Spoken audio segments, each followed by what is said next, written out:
Hey you, what if I told you a poor farm girl became the world's biggest Chinese YouTuber before age 30? Today we're going to talk about Ziqi Li. In 2021, when she was 30 years old, her channel broke the world Guinness record for the most subscribers for a Chinese language channel on YouTube globally. Today, I just checked her channel, 18 million subscribers with about 3 billion views of her videos. To put into perspective, that is a bigger audience than the entire population of the Netherlands. How did she get successful? What was her story like as a person? I am going to unveil some of the lesser known facts about her life. I have done extensive research in Chinese. I want to share with you some of the stories that you may not know. I have summarized her stories into 5 aspects. You'll feel so much more informed. Who exactly is Ziqi Li? Number 1, resilience. She had a very hard life. She was born as a poor farm girl. Her parents got divorced when she was a baby. Her mother actually left her. Her dad died when she was only 5 years old. She was then adopted, but her foster family was abusing her. She was often being beaten. Probably around age 8 or 9, I couldn't find the actual record. Her grandparents, the parents of her dad, they took her from foster family. Her grandparents were farmers. They were very, very poor. She has been supported by different kind of small donations. Her granddad died when she was 12 years old. She dropped out of school at age 14. She went into society and she was trying to survive. She would go to different restaurants asking if they were looking for some labor. She would do dishwashing, table serving, and then she moved from cities to cities to look for opportunities. It's always about survival, about independence, about making a living as a very young person. Number 2, learning.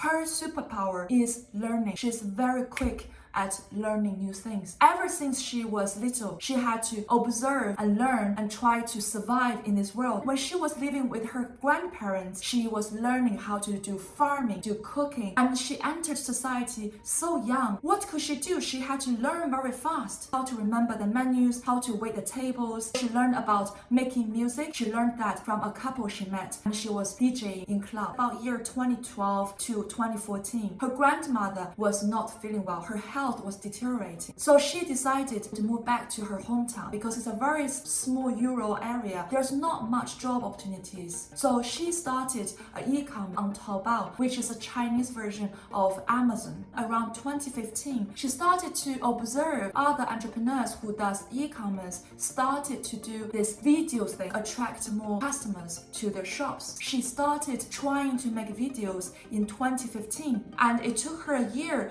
to kind of get all the skills. She didn't even know how to use laptop. Originally, she started having the smartphone and she was trying to edit 5 minutes of video materials using her smartphone and some applications on the phone, and it took 3 days to process.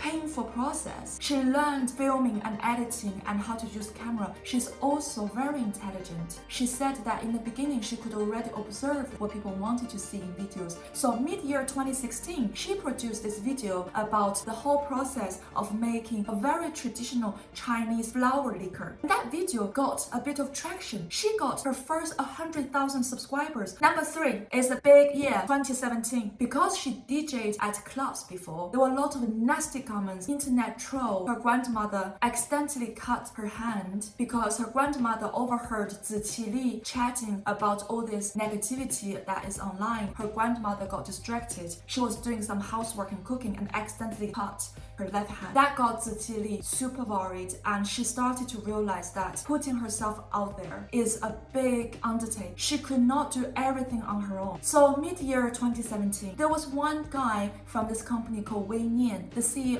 was really enthusiastic about working with her. She started registering this company called Sichuan Ziqi Culture Limited with this guy of Wenyan Company around mid-2017. If you look at YouTube channel, her channel was created in August 2017. I think it is this guy who registered and set up all the YouTube account and channel and uploaded the video. From their agreement, basically she was focusing on creating the content. She could also have a team of 3 people, 1 assistant and 2 other people, cameraman and editor. This guy was taking care of everything apart from from content creation. Number 4, business lesson. She did not have majority of the control. This guy had 51% of the equity. She only had 49%. She was the one who created the content, the core, and she did not have control over anything the company does. And her business partner has separately registered multiple companies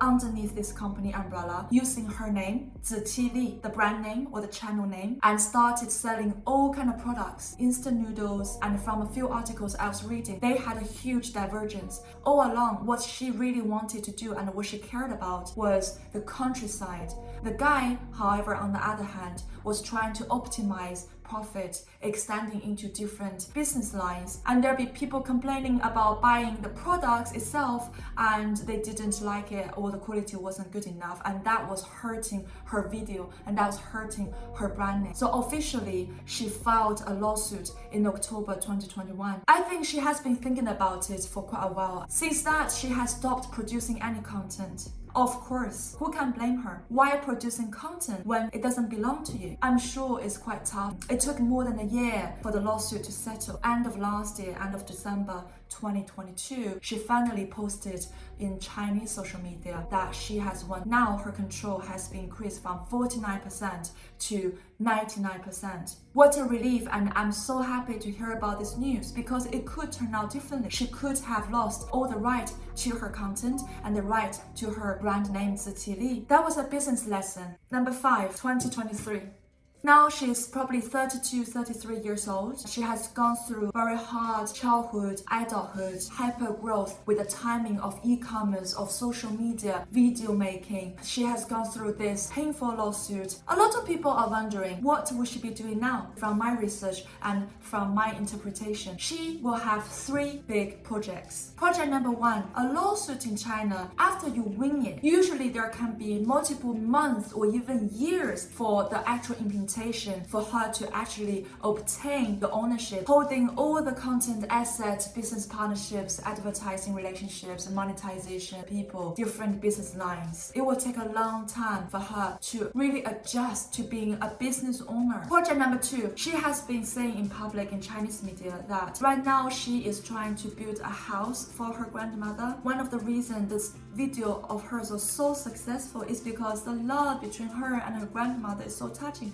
They even didn't have to speak much on the video, but you can feel it. The 3rd project, she has actually bought 200 acres of a bamboo forest in China. She loves nature. She grew up in the countryside in the rural area, and she always wanted to have a bamboo forest. So now her big project is to nurture this bamboo forest, just as the way she nurtured her garden, the beautiful garden you could see in her videos. So in addition to what I've mentioned about these 5 perspectives, we should also remember about the timing when she wasn't producing content. The market has becoming much more saturated, and now this space is so competitive. We'll see what will come next. Ziqi Li is her channel's name. Her real name is Jia Li.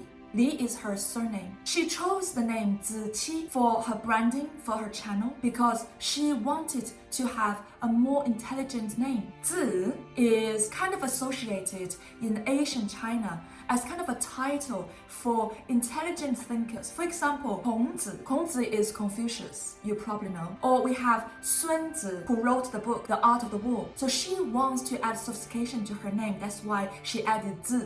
And Qi is because her birthday is in July. Qi in Chinese sounds like the number 7. That's why she chose Ziqi.